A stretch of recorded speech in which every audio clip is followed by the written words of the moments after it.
Hey, welcome to day 9. So we are in our second stage of sounds, and the first stage is obviously B. So we have Boggity Bog. I quite like this story because it's just a little bit silly. Boggity Bog is a little bit odd. It's written by Joy Cowley and illustrated by Mary Davey. Boggity Bog. Now before we go any further, I want you to really have a look at his clothing, at his furniture, and perhaps even his shoes, his hat. Boggity Bog.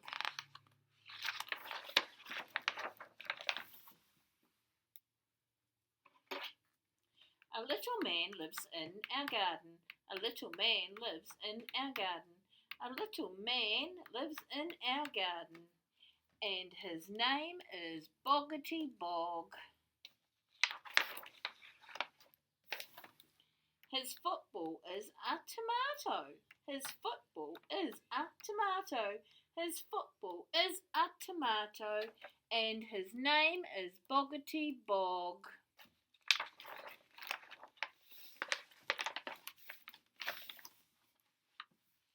He drives around in a pumpkin. He drives around in a pumpkin. He drives around in a pumpkin. And his name is Boggity Bog. It's even on his license plate. I wonder if you could make those sounds. Bog. He crashes into a hedgehog. He crashes into a hedgehog. He crashes into a hedgehog. And his name is Boggity Bog.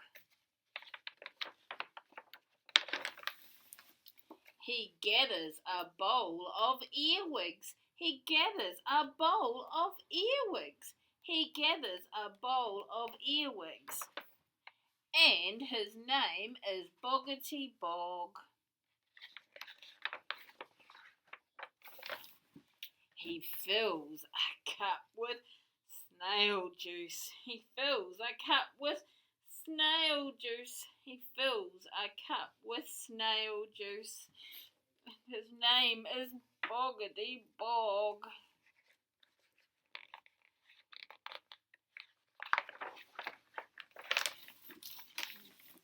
He wants me to come for dinner. He wants me to come for dinner.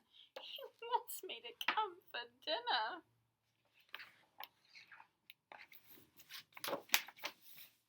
No, thank you, Boggity Bog.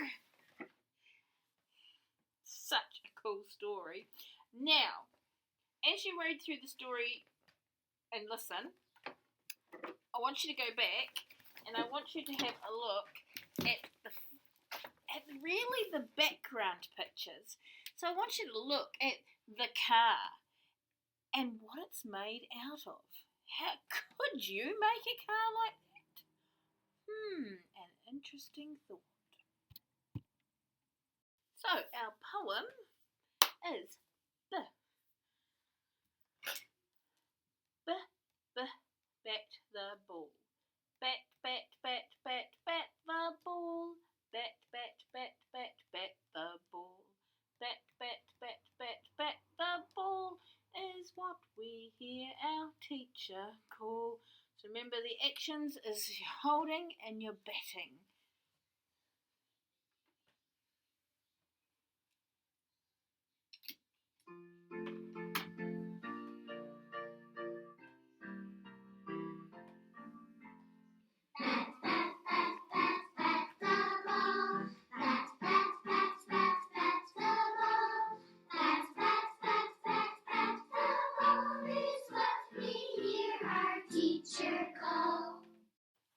Okay, so you may have noticed that our sound is B, and obviously no Winnie the Pooh's at school, so we have a b ball, a b block,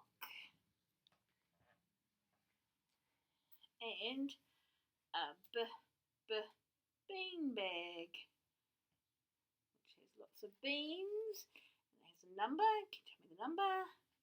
The word for the same number, and some spots. So we've got 1, 2, 3, 4, 5, 6, 7, 8, 9. 9 is not b. Right, one of the great things about being at school is I have a lovely clean whiteboard and I can use some of my great colours to write. So what do you think about the lines and about the placement of the letters we're writing? So before we write on the lines, we're going to write with our big movement. Remember that we talked about having a nice big movement, getting that shoulder moving is a way to help us use many senses, so a multi-sensory approach. So bat, bat. So when we start with most of our letters, as you know, we start at the top. And for b and d, it's lots of times we get them confused. It's a really common thing and it's very much standard. It's simply about us creating a formula, a way for us to remember. So before you write b, you need to in your head be going b, bat and ball. And then that way it will help you to write. So you'll go b, bat and ball, bat and ball. And that way, saying the little rhyme as you do it is a good way to get it into your memory. So I'd like you to have a go. Ready, go. Like the sound? Right, so now I want us to go up to the line, because one of the things that we often get is, you can see I've drawn 3 and they're all quite different, you know, they're all a bit messy, whereas the line gives us some really good idea of where we're supposed to go. So we start at the top, and we go down, we go back up, and we go around.